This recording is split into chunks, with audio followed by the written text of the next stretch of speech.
Hey, it's Chase from On the Table Gaming, and as you know, we're all about getting your miniatures on the table. But what if your miniatures were made of Play-Doh and you literally got to crush your way to victory? Well, today, Mike Meeple and I have the pleasure of speaking with Clint Bohaty of Necromolds Monster Battles, currently crushing it on Kickstarter. And we're going to be answering the question, what if your wargaming could be even more fun? So, Clint, thanks so much for taking time to come on and speak with us. Yeah, no, thank you for inviting me. I'm excited to be here. Mike, you've been singing praises of this game for a while here. Man, I'm a huge fan. A huge fan. I think I saw the initial advertisement on Facebook at one point of Clint with the rad leather jacket and the neon lights and the squishing the minis, squishing the Play-Doh, and I was like, "What is this amazing thing?"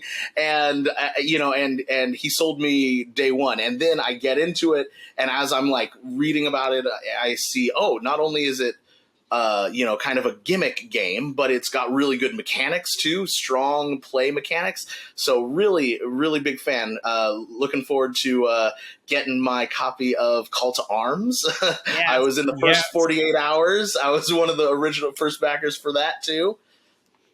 No, that's awesome. I'm glad. And I'm glad the video really hooked you. I feel like so much of the video is about, it's kind of inspired by my childhood in the 90s and like the toys of the 90s. And it's not like, I think it taps into a lot of nostalgia in a way, but it's trying to recapture, not necessarily just remaking something that was made in the past, but capturing the attitude of those toys and just like that, you're not at 100%, you're at 200%, just like you're in it to win it, smashing monsters, just kind of all the good stuff of the toys that I grew up with. So I'm glad that it hooked you in.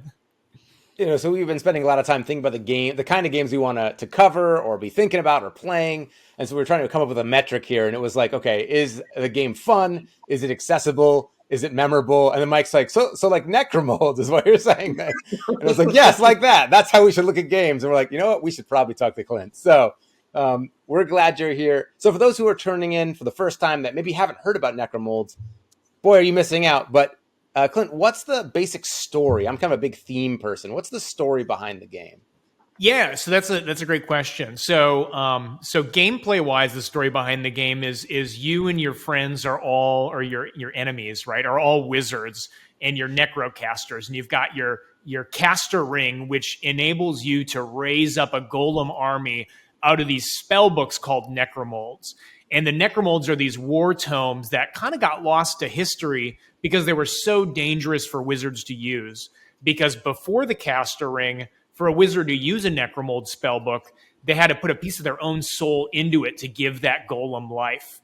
And then the golem, of course, follows the wizard's commands until it eventually gets defeated.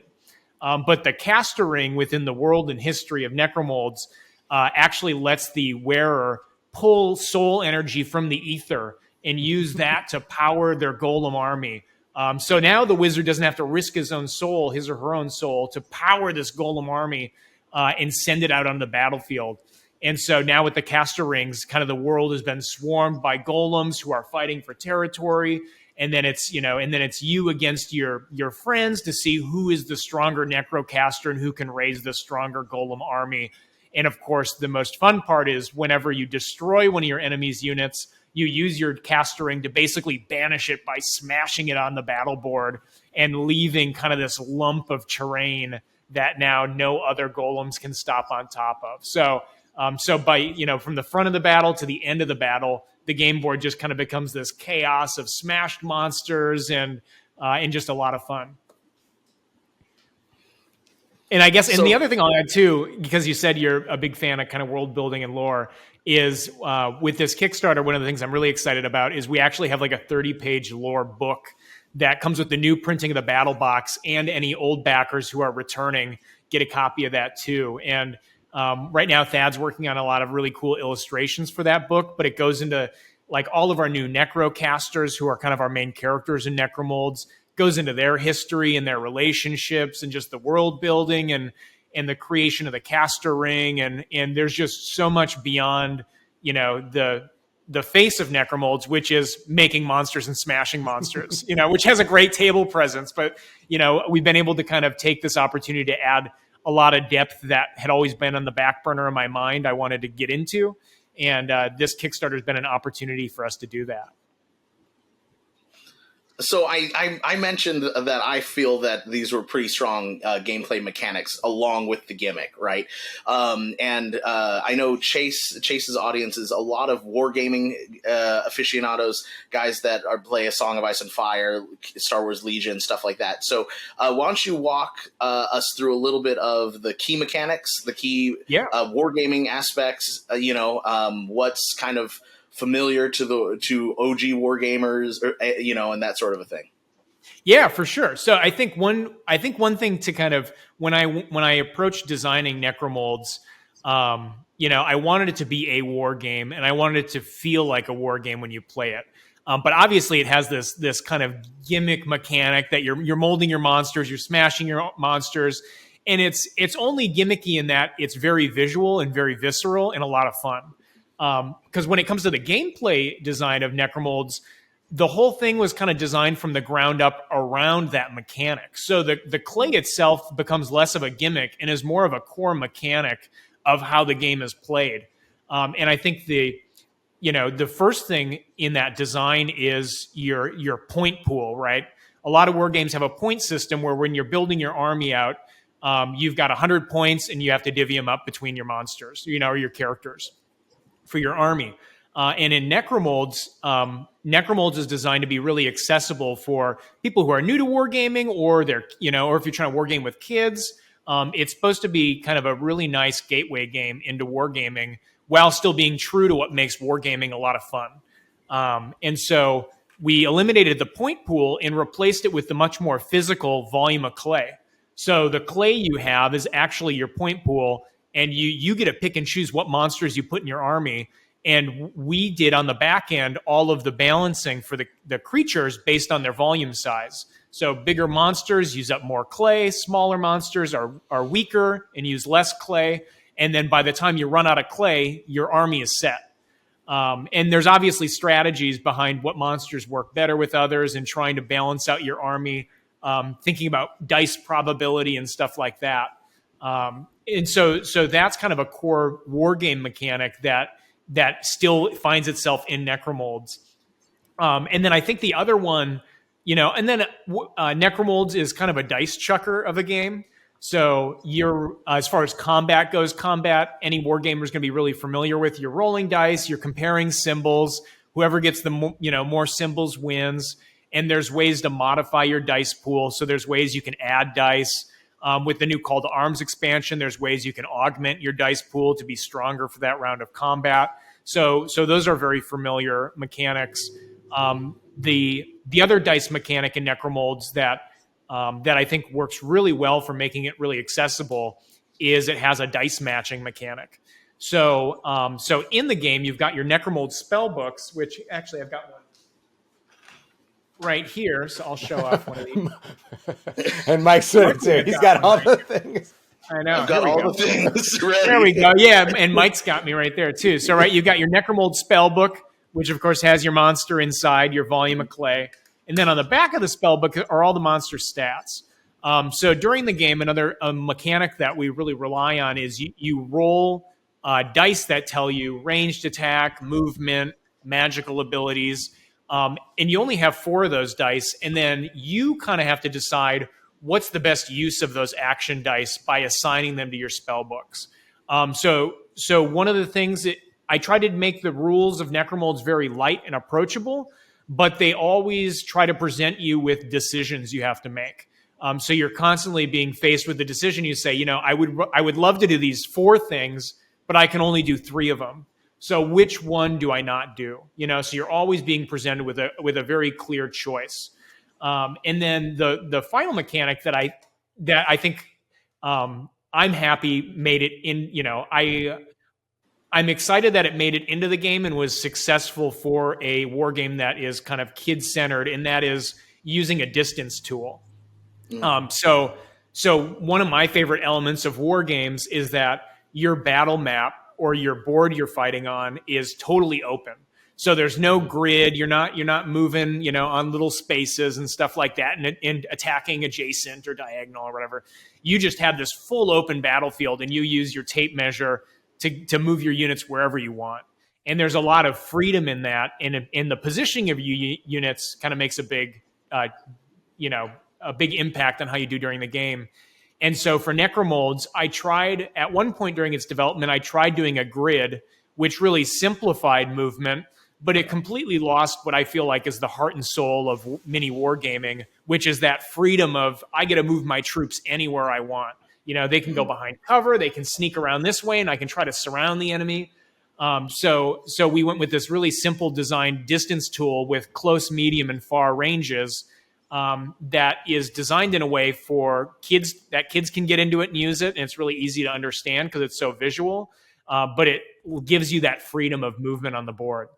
And of course, there's just more mechanics that get added into that with the call to arms expansion. You have commanders, you're giving your units weapons, and there's a wound system, so combat gets a little more dialed in as far as strategy goes. But I think, it really comes down to, dice chuck combat, the freedom of movement with the distance tool, and then you're picking and choosing your army and mixing and matching any way you choose to get kind of a core army set up. So I think those three things are really what scratches the itch of a wargamer when they play Necromolds, and they feel like, when you play it, you don't feel like you're playing a kid's game. You feel like you're playing a war game. Right. And then every time you get a smash Absolutely. monster, you can't not gloat and not smile. So Yeah. And then Go for I don't it. want to turn into like a review per se, but Mike, one of the things you were really excited about, is you're making your army, like you're literally making them in your spell book. But Mike, you were also talking to me earlier about how you're really impressed with the thought that went into the design of the spell book, right? Absolutely. Clint, I'm so impressed with just all of the design, very intelligent design amongst what your game and what you've done. And I may get this, maybe I have this wrong, but from what I understand, you're just like a guy in your garage who's made this game, right? Like you've got no backers, like no corporate backers. You're just You're a not guy sponsored who by loves Big this Play-Doh. game. Yeah, No. Play-Doh's not flipping the bill or anything, right? So I've just been really impressed with things like just look at the design of the actual spell books. This piece coming apart so that you can clean behind it. The fact that we get that, yes, the stats are on the back of these guys, but we also get a little card which has the stats too, which you very easily could have said, well, if you want to have two people play as mud mumps, you got to buy two spell books, so really, really smart things with that. The fact that just in general, these like the grab bag aspect of it, which my son absolutely loves. He loves it. I get the I got as many as I could from your site before I think you sold out that initial bundle, and he was opening them up and was all excited. I have to say, this is the first game that I initially got on Kickstarter that I was like, I'll just get the base game. I'll just get the base game, right? And then when it showed up, I was like, let me check that website and see if all the spell books are there.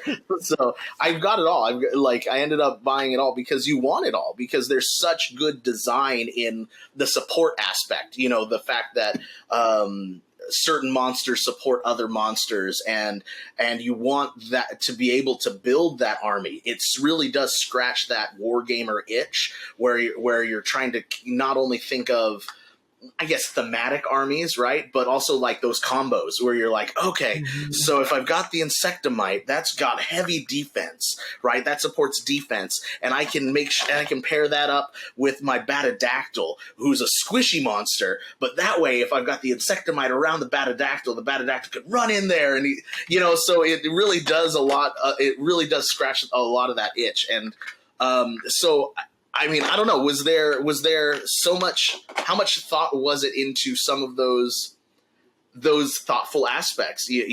At one point, did you think maybe get that money, have them buy 2 sets of spell books, or were you always kind of like I want to I want to be good to my gamers?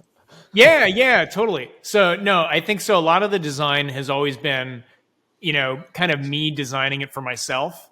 Sure. And so like I knew right away, once one of the first core concepts was that you were wizards making golems. And so the idea for it being on a spell book kind of came up really, really early in the design. And the first spell books didn't look like this, So they went through a lot of revisions because I was kind of teaching myself CAD design while I was doing it. And then at a certain point, I realized these needed to be injection molded. And then I did research on injection molding and then realized all the designs I had worked on so far, they would not work for injection molding. They were just so poorly optimized for an actual manufacturing run. So then I scrapped it all and then took everything I learned from the process and then started rebuilding it, and just kind of doing as much research as I could on the process of making something like this. It's a pretty complex component, looking at draft angles and all of that, and the tolerances of plastics and hinges. The hinge design always scared me to death because the early 3D prints, the hinges always popped, because the 3D printing just wasn't strong enough for the tolerance. So the mechanical aspects of this took a lot of kind of revisions and design, and and there's a lot of little embellishments and details in here that I think capture the mood of Necromolds and kind of the era that it's drawing some of its inspiration from. The spellbook pages actually have little page creases, and there's around the edges there's little ripped pages. You can't really tell in the video, but so there's a lot of thought and attention to detail I think went into this, mostly because I was designing it as a toy for me, and so it was a fun learning process. And as far as a lot of the design decisions, when it comes to the shared play cards, or even the amount of clay that the game is designed around, I just thought about myself as a consumer, and I always hate when I feel like I've been forced to buy something. I just remember even as a kid with creepy crawlers, right? And you're making creepy crawlers, but if you run out of the goop that you make the creepy crawlers with, you can't do anything anymore. So then you have to go to the store and buy more goop from creepy crawlers, and so when I was designing the clay volume, the game comes with spell clay, but I tried to design it around sizes that are really easy to buy third-party clays. So you can go to Target and just buy a big thing of Play-Doh or whatever you want. Super cheap, inexpensive, and accessible for people to replace the stuff that the game comes with.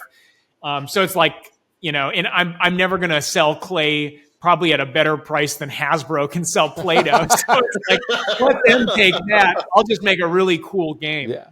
And then also the shared play cards, right? Is that came up early is I was thinking, people when they play with each other are probably going to want to sometimes use the same monster in their armies. And I was I'll just give them a tile or a card that they can just share, because yes, I could just say, oh, well, you don't have the spell book, so you can't play. But it was that just feels so cheap. It's it just is. It'll be more fun for the player if they can just choose anything they want, So just by making the spell books and the gameplay, kind of everything about it accessible and very, putting my sales hat on, very consumer friendly. Where the battle box is a great example of that. You can totally buy a battle box and play and have a great time. And the battle box stands alone as its own fun experience. And a lot of people, just like Mike was saying, bought the battle box, especially our local retailers. I heard this from is people would buy the battle box, and then 2 days later they would come back, and then they would buy 2 more monster packs, and then the next week they'd come back and buy the last 2. And it was so all the retailers in our area sold out within the first month of all their inventory, because people kept coming back to buy more things, which is just I think it was just a healthy sign that all the core gameplay and everything was clicking like it's supposed to make it something that is worth putting your time into, because it just is giving you so much fun in return. Well, it's been really fun, Mike. I know Mike was proselytizing about this game, and then Mark got into it, and it's like, everyone just seems to be kind of infectious here. It's spreading. And, Mike, I was surprised because you're known for your miniature war game painting. And I was like, well, you're going with clay here, and maybe starting with Mike, but then bouncing over to Clint. How did like playing with the clay miniatures change the way you interact with the game over, say, like a traditional war game? And then Clint, like, how does that move forward with your expansion here and take that even further? Yeah. So, well, for me, a lot of it has to do with my ability to play this with my son. And that is a big selling point for me. My son is 6, okay, and he loves nerd games. He does, but I am not quite ready to let him break my toys yet. Realistically, like I'm going to be honest. I as a miniature painter, I spend hours painting some of my figures, so I don't necessarily want him to have that and then leave a big scratch in it. I would absolutely love to play with him. I want to play with him, but there's still that part of me where I'm like, he's not old enough, he's gonna break it, but with Necromolds, that's the point. That's the whole point of it, and this is a game that he is smart enough and old enough to play at 6. He actually, to be fair, he actually played it earlier than that, because when he first got it, he was 5.5. And we played the basic version: move, squish, move, sort of a thing. Shoot, not so much with the support stuff, but for me that was a huge thing, because having a game that I like to play myself as a 40-year-old man that I find fun, that I can play with my 6-year-old, 5-year-old, that's a big deal. Obviously a slightly different version, but it's still excellent, and it's still a good time for me, so that was a big thing for me.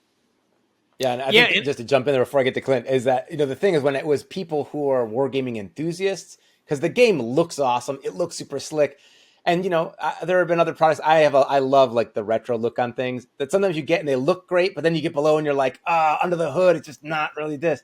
But it's the people who are like hardcore wargamers that are like telling me like, hey, you got to check this game out. That made me be like, wait a second, like what's going on here?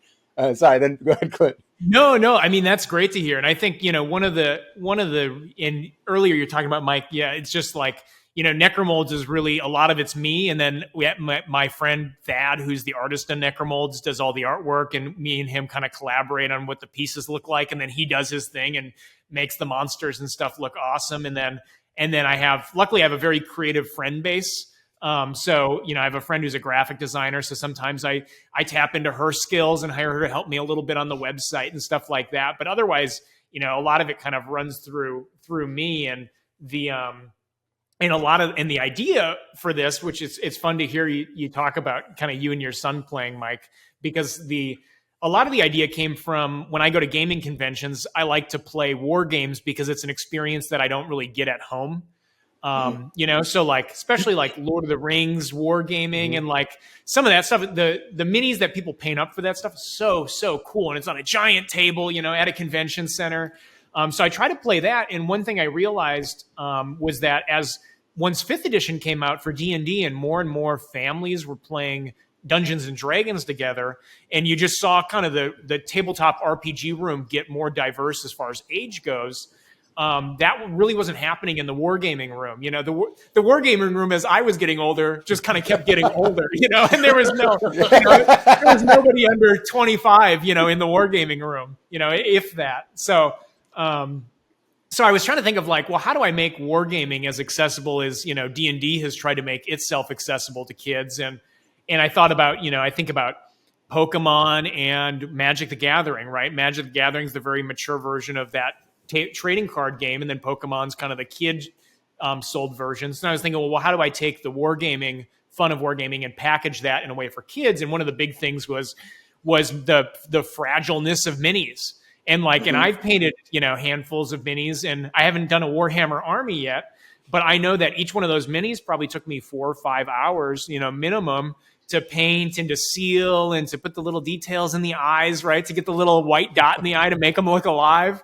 And and then handing that over to a 5-year-old or a 6-year-old. Like, oh my God. Each one's like a work of art. It's awful. So I know. So that's why I was like, how do we like take the mini requirement out of the war game, and really actually just push into a kid's natural instinct, and well, at least my childhood natural instinct, which was to like break things, like I love to play with my army men. You smash them towards each other, and they fight each other. And so it was trying to tap into that instinct and just kind of push that and say, well, what if we made this really visceral? Your minis are made out of clay, and then you just get to destroy them, when you beat them in the battle. And I think that makes it so you can have that experience, whether you're an experienced war gamer or you're a young kid. There's elements in all kind of mixed together in the game, and they build off of each other in a really, I think, in a fun way that make it engaging, no matter how you're getting into it. Man, so was there a point when you're like playtesting the game when you realized that you're going to have like a tremendous amount of success? Like, was there a moment where you're like, oh my gosh? Like, I would say, so not from that direct angle, but there was a moment where when I made the very first one, like I 3D printed it on a friend's 3D printer, and I had the idea, and I was like, I want to make these monster molds, and each one has stats on the back of the mold. And like, that was kind of the initial product design. And I 3D printed just like a test.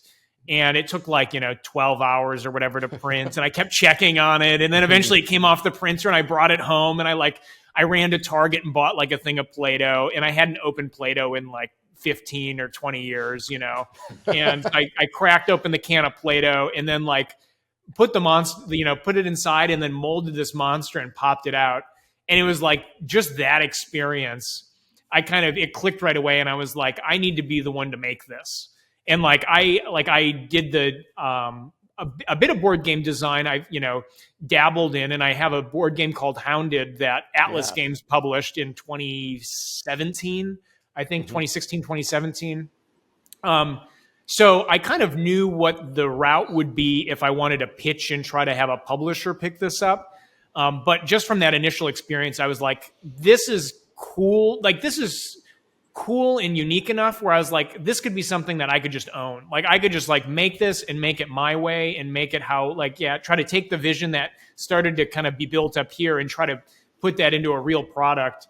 And I could pitch that, to people and see if they think it's as cool as I do. And so I think because of its uniqueness, it felt like something that I wanted to set out and try to take on that challenge of trying to be a publisher to make this thing and go through manufacturing and freight and just all the headache that comes with being a publisher. This product felt worth it to me, where, other games that I had worked on component wise were simpler. So I felt like those, I always saw those having the roadmap of pitching to publishers, because I thought, publishers could do this right. Whereas Necromolds felt like I can do this right. Like, I think I know how I want this to be made. And so it's been cool to see, the first Kickstarter was nerve-wracking because you launch it and you hope people show up. And we built like a decent Facebook following, and people were really excited about the trailer. And then luckily people did show up, right? And we had like a little over 1,000 backers for that first Kickstarter, which is risky because I was new to Kickstarter. I had done a game before, so I wasn't just totally new to the space. But it's still a lot of risk, especially for a game that's component-wise as complicated as Necromolds is. But then obviously the Kickstarter went well, and then it was successful once people got their hands on it and they saw kind of what I saw and were just as excited about the final product as I was excited about that early prototype and the vision I had for the final product. And then this Kickstarter, to kind of bring it back home a little, this Kickstarter was also, I think, more so nerve-wracking because we've got that first we've got the first print under our belts. And so now at first there was no bar, right? It was just, here's this idea we have, here's the prototype. Do you guys think this is cool? I'd like to make this. And enough people were on board. They were like, yeah, here's some money, go make it, and let's see what happens. And now this time we set a bar for ourselves with the first Kickstarter, So now you're looking at it and you're like, well, I at least want to do better than the first Kickstarter because that shows that we've grown somewhat, and then you're like, and then you got to do a reprint, which costs money, and you want to do something new. So the stakes just get higher and higher, which just makes, there's just more pressure behind the campaign. But to have it do so well so fast, was extremely surprising and it was very good to see because it took that stress off my shoulders right away. Within an hour we were funded, and it was like, okay, I think this is going to go really well. I think so. $500,000. That's pretty darn good. we're almost there. I would say so. I hope we cross that threshold because that feels good to say. It's like, oh yeah, our second campaign did $500,000. I don't care what anybody says. You're at like 490 right now. No one's gonna begrudge you and be like, no, you didn't do $500,000. Oh, don't round up. And the thing is, go ahead. Yeah, you're already iterating in a really positive direction. I feel like you've got so much design space for this game, and in all those sort of feel good ways where it's like it makes logical sense that you can expand out in these ways. Oh yeah, and that's been a big thing too. Is the core game we kind of saw. I mean, the battle box is kind of the minimal viable product, right? It's like, what do you need to put in a box to play this game and have fun? And then the monster packs just add on to that, like Mike was saying, with support and just giving you more variety in your armies and the way you're thinking about how you approach the battle. And then the Call to Arms expansion really builds on that with this, the wound system, and you have these little swords you're sticking into the minis, and then the artifact system. The Call to Arms set, I think, really shows the different directions that Necromolds can grow in. With more 3D punchable terrain pieces and maybe bigger terrain sets in the future, more artifacts that you can arm your little Necromolds with, and then also just the wound system itself is a system that I think you can grow upon in the future. So we're trying to I'm trying to design the game in a way where you can start really easy with the battle box, and then as you get into it more, you can add stuff to the game that really increases the fun of the game. It's like, I feel like if you enjoy the battle box of Necromolds, you want to own Call to Arms, because Call to Arms adds so much cool stuff to the game. So it's not like an expansion where you're like, you don't really need it. Just play the core game. It's like, oh, you like the core game? Yes, you want the expansion. And I really hope every expansion feels like that, because I think every expansion should kind of justify its existence. Otherwise just leave the game as it is. Yeah, I really feel like the Call to Arms expansion is kind of like, I hate to say it this way, because I want to iterate to everybody listening at home and watching that this is for Wargamers, but I especially think that the expansion is for Wargamers, like adding in the individual powers, adding in modular powers with the artifacts and all of that stuff to help build that army even more, and picking the spellcaster. I like that is that's got me drooling. Like I want I want to get it. I want to play with that, because I'm like, oh, I could build an army like this, and I could use some mud mumps, and he was talking about how this axe really works well with this. So, it's got those juices flowing and that creativity going. Oh yeah, and I think it adds a lot of strategy without adding a lot of crunch. Like it doesn't make the game more complicated, but it just gives you these new things to think about when you're building your army, and you say, well, who do I want my leader to be? And you think like, do I put it in my strongest unit? But then you might look at your Necrocaster board and see that your death ability could be very valuable. And so there might be a strategic benefit in putting, making your commander a middle-sized unit or a weaker unit, so then you can kind of throw him out there and have it get smashed, so you can set off your death ability, which then gives you an advantage in combat. So yeah, there's just kind of, like you were saying, it adds all these new kind of levers and dials to the gameplay and the level of interaction that you have as kind of the commander of your army, and you just have all these new things to think about when you're arming them with weapons, or you're putting wounds in your opponents, and you're saying, okay, who do I heal?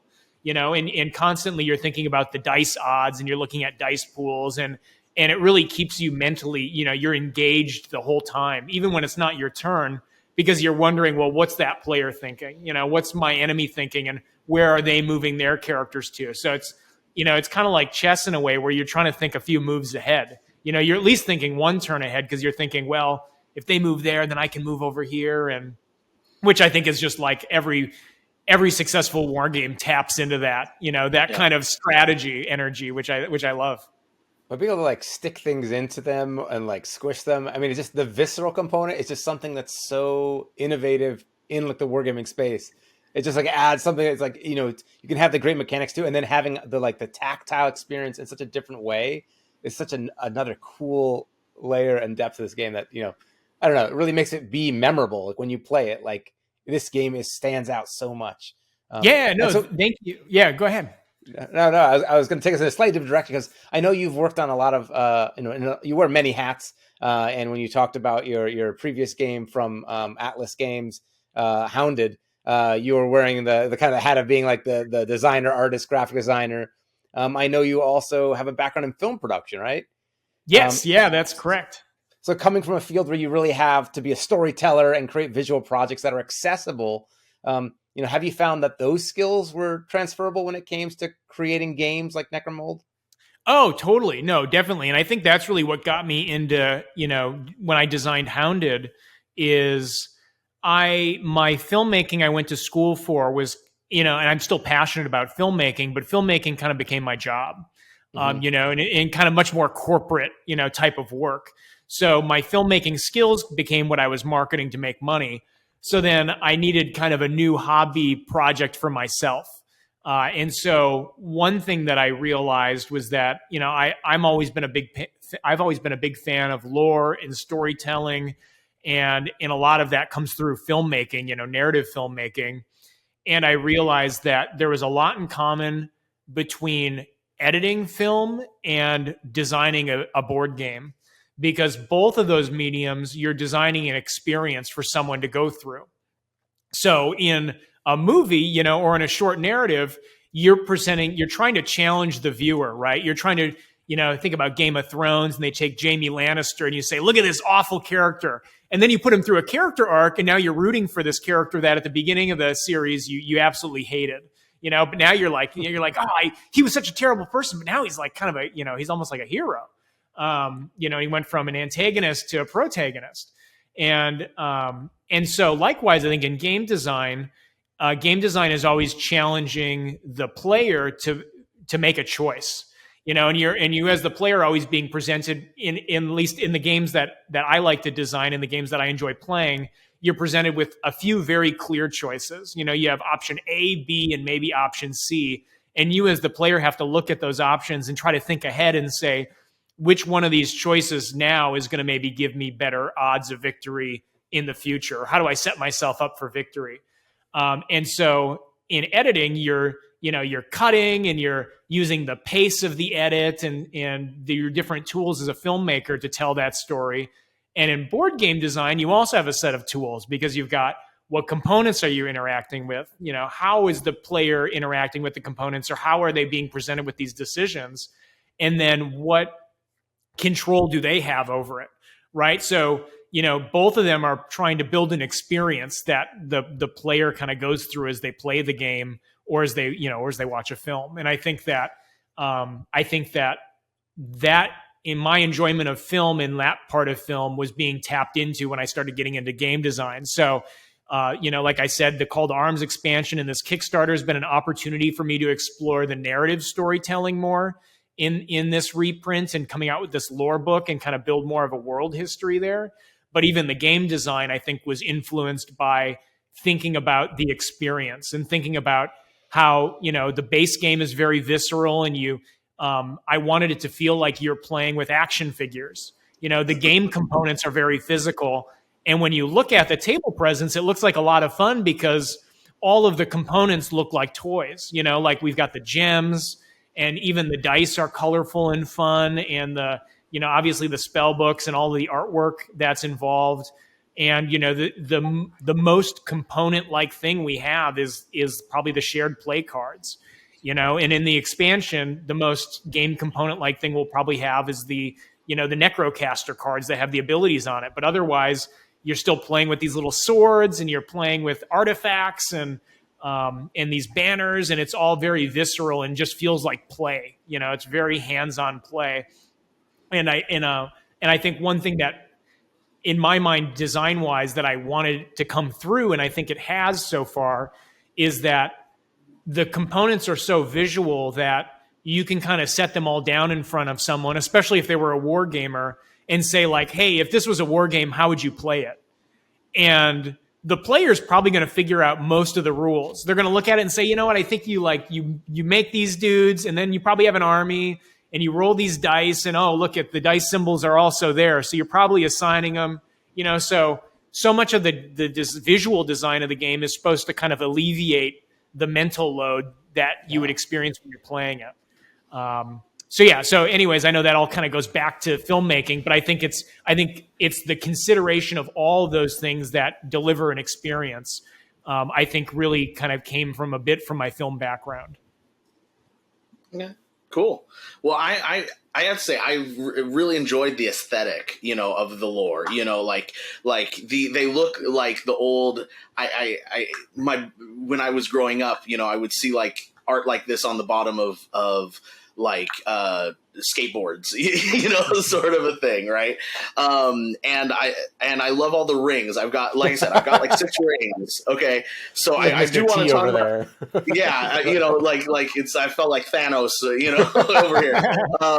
But I love that like each of the rings is like a different design. They got the scarab. I've got like the weird skull snake, a black widow, I think.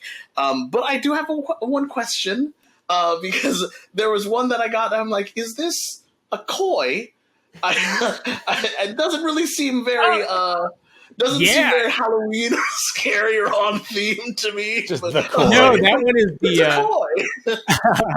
that one is the Goliath fish, I think is what we call it. The Goliath fish. And if you look at its illustration, I wonder if it's posted. It's for sure on the Collect 'Em All map, but it's kind of this nasty looking, like gnarly fish. And that one is my little stepbrother's big into fish. Like he loves fishing. Okay. I was like, how can I get like an evil fish into this so then he could have a ring that's kind of meant for him. And I think the rings are really fun too. And actually going back to kind of a bit of film background stuff, part of the idea for the caster rings actually came from when I was in a directing actors class in school. One thing that I learned in that class was that by giving someone a prop to work with as an actor helps you get in that mindset of you're not yourself anymore. You're playing this role, right? Mm-hmm. And so like you could wear a hat or like just something really simple to kind of get you in that frame of mind. And so when I was working on Necromolds at first, I knew I wanted you to smash the monsters. They got destroyed. And one of the first ideas and one of the easiest ideas was like, a wax seal stamp, right? Like a little wax seal stamp you hold and you smash them with. But then going back to that experience in filmmaking school, I was like, well, what if it was a ring? So then you're a wizard, right? So then you as the player put this ring on your finger and now you've transformed. You're not yourself anymore. You're this like evil necrocaster raising an army. So it was, so there was kind of thought and intention behind it being a ring and what that could do experience-wise for the player. And the production value on these rings is really good. Like they feel very solid, nice and chunky. They don't feel like the kind that you get in like the gumball machines. These are. But really, like, I'm sure a lot of people are worried about that if they don't have experience with this. These are really solid, good rings that like you can bend. I don't think they'll break very easily at all. I haven't had any issues with them. No, and I haven't either. And that was, making like the thickness of that plastic enough where it felt hardy. And obviously we had to go through toy safety testing, before when we made this. So after it was manufactured, all the components got put through like a toy safety testing lab where they drop stuff multiple times and they try to break it. How do you get that job? When I found out about if you can break them. Yeah, when I found out about how like strenuous toy safety testing is, I didn't. It was just a world that I had never needed to know about before. When I learned about how it was, I had already paid it, kind of thought about all that because I was dealing with 3D printing when I was designing a lot of this stuff, and the 3D prints break so easy. So some of the thicknesses were just to make it easier for me to make, at home. But yeah, we tried to really make sure that everything was built in a really solid way, especially because you're wearing them and you're smashing them and they get a lot of use. There's a lot of pressure that goes on when you're smashing a monster. Yeah, especially if you really want to rub in the victory, right? Then you put all your weight behind it and as I do with my children, please. You got to send a message. 5-year-old monster. Well, this is absolutely fantastic game, and congratulations on your success. Now, there's just a couple days left here in the Kickstarter. Yeah. So make sure if you're watching this, you head on over there and check it out. It's not too late to get in there, and you can get the base game through that as well as the Call to Arm expansions. Like I said, it kind of came across here, but if you've got wargaming experience, I think you're going to want to get the full both sets there, and you really can't go wrong. It's so much fun. It's a game. We were making our criteria of like how to rank games. This is the game that like kind of it's based on, where it's like, is it fun? Is it accessible? And is it memorable? You're going to have these, all those things get checked. And honestly, like, it's a real easy purchase. Like you buy it, you feel good about it. And I think it's, very fairly priced. The components are excellent quality. So it's kind of just a no-brainer. So make sure you head on over there, check it out. And then, it's been so successful. You probably get this question a lot, and it's kind of bad to say this before, like everything even gets said, like, what's coming next? There's going to be more, right? And this is going to. Oh, totally. Yeah. Like, and the nice thing is we've had or at least I've had this backlog of ideas of things I want to explore with Necromolds or new products that I want to come out with within Necromolds. And the more successful the campaign does, the more it enables me to kind of take time to work on those things. And up until now, and this is again, the pressure behind the campaign is even the first Kickstarter, I was thinking, the first Kickstarter was all about breaking even and just trying to make the product, and hope that people liked it. And even when I was working on the first Kickstarter, I was kind of thinking ahead and saying, the catalyst for what the future looks like is really the second Kickstarter. The first Kickstarter is let's get it made and see what people think. And then if we can get to that point where we're at a second Kickstarter, that really kind of sets us up for success for how can we grow this thing and how big can we make it. And so the easy things are new monster packs. We've got ideas for new spell books and new monsters we want to come out with. And hopefully products like that are much more straightforward. We don't have to go to Kickstarter for. We can just kind of do on our own and do a small print run of and get them over here. And then obviously, eventually we'll get to a Necromolds Series 2, potentially starter set or battle box, where we're kind of been dabbling with new components and new ways we can kind of build off of the experience of the game. And then also, I guess that stuff I'm still kind of keeping a little secret, so then I have more fun once I do reveal it. But I think one of the other cool avenues that I'm excited to explore, and I've talked about a little bit before, is like Dungeons and Dragons type, D20 based systems where you can take, like if you play role-playing games and you want to play a Necrocaster in your D&D campaign, I really want to write a Necromolds supplement that you can adapt to a D20 system that lets you use your Necromolds spell books. And then if you play in person with your friends, you can mold your little minis and have your golems with your character on the board or on whatever map you and your friends play on.